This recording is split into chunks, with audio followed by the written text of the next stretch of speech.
Alright guys, today we're going to be weighing the 350 and the 370 because we've got some lovely corner weight scales. Bit of an extravagant purchase, I'll be honest, like a bit unnecessary, but I'll give you the reason behind it. I'm going to do like a separate video explaining the 370 stuff, but the reason behind getting scales is because the 350 is pretty fat, and hopefully we're going to prove that with these. It feels and looks really fucking heavy when it's moving around and when I'm driving it. And I haven't really done much to save weight. In fact, I've just added loads of weight to it with the turbo stuff and the roll cage and all that. So yeah, all I've done to save weight really is cut out some of the shit in the back. You're not going to be able to see at all, but yeah, cut some of the stock plastics and metal supports and stuff for speakers and shit like that in the back. That's gone, but other than that, yeah, I've pretty much just added weight to it. So it's going to be heavy, and like I say, it feels it and looks it when you're driving it. So with the 370, we're basically going to start again. Like just take everything that I've learned from the 350, do it better on the 370. We're going to put the forged engine and the turbos in this. I haven't quite decided what I'm going to do with the turbo setup, but like I say, I'll explain all that in another video. But basically, I want to just do everything right on this. And to help with that, we're going to try and make everything as lightweight as possible. So it would be a good idea to be able to actually weigh the thing, like before and after we do stuff. And also get a good idea of the corner weights as well, so that we can decide if we want to move like the fuel tank forward or the battery forward or whatever, you know, things that are quite heavy and that you can move around, decide where we want to put them. But for now, I'm going to just weigh the 350, see how fat she is. So we've got a bit of a target really for what the 370 needs to be way below. So yeah, place your bets in the comments now. I think my bet is about 1,500 kilograms, somewhere around there, 1,550. I don't know. I'm prepared to be disappointed though. But yeah, first of all, I've got to figure out how to actually use these things. I think it's pretty straightforward. I think you just like plug them in, press a button, job done. I think for the corner weight stuff, they need to be like really level, but for just getting an overall weight, we should be okay to just stick them on the floor, lower the car down, see what happens. So we've got all of the scales in position now around the car. And yeah, it was quite hard to get them all even remotely level, so I don't think the corner weight part is going to be particularly accurate, but for the total weight, we should be okay. So let's lower this down, see where she sits. Alright, that's completely off the lift now. So what have we got? We have got 1,400 kilograms basically.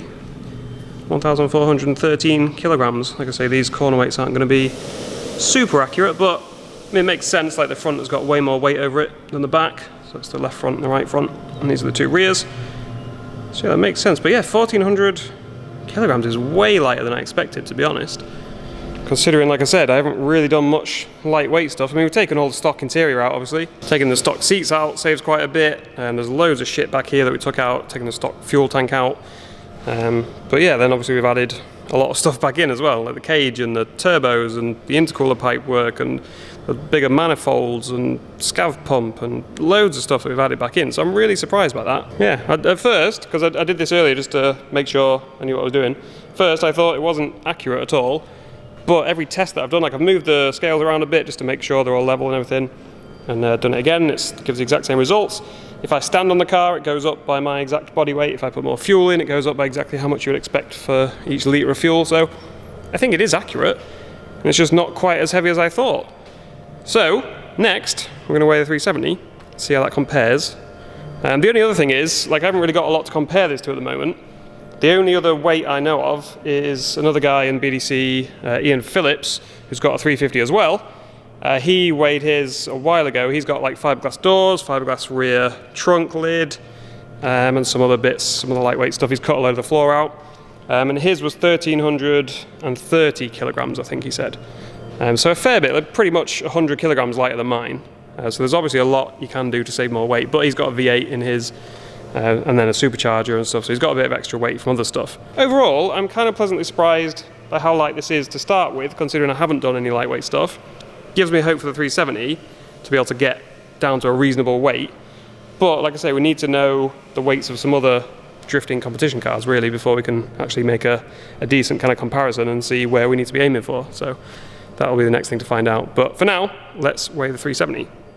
So the 370, with all the interior stripped out, missing one seat at the moment, and missing all of the exhaust apart from the back box I've just shoved in there, so we're getting the weight of that. With polycarb windows, and that's about it. That's the only stuff we've done weight-wise to this so far.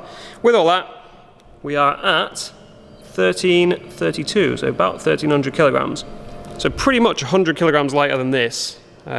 mainly I guess because the car's already slightly lighter, like we've got like a aluminium boot lid, but obviously we've not got all the turbo stuff and the intercooler and all the extra shit that we've got in this car. We haven't got any of that on here. We've also got the wise fab rear on this. I don't know if that saves any weight. It looks a bit lighter than the stock knuckles and arms, but I don't know if it actually is. As is, we've got no dash at the moment, so I don't know if I'm going to bother putting that back in or not, to be honest. This is the bumper just sat nicely because I couldn't be asked to put it back on, so that's just to make sure we get the weight of that. But yeah, that is how much she weighs. And like I said, I'll do a separate video explaining all the plans and everything with this, what we're going to do. I don't think there's anything else to update you on. Oh, I stuck some bonnet razors, bonnet spacers, whatever you want to call it, on this. Although they're a little bit too big, I think.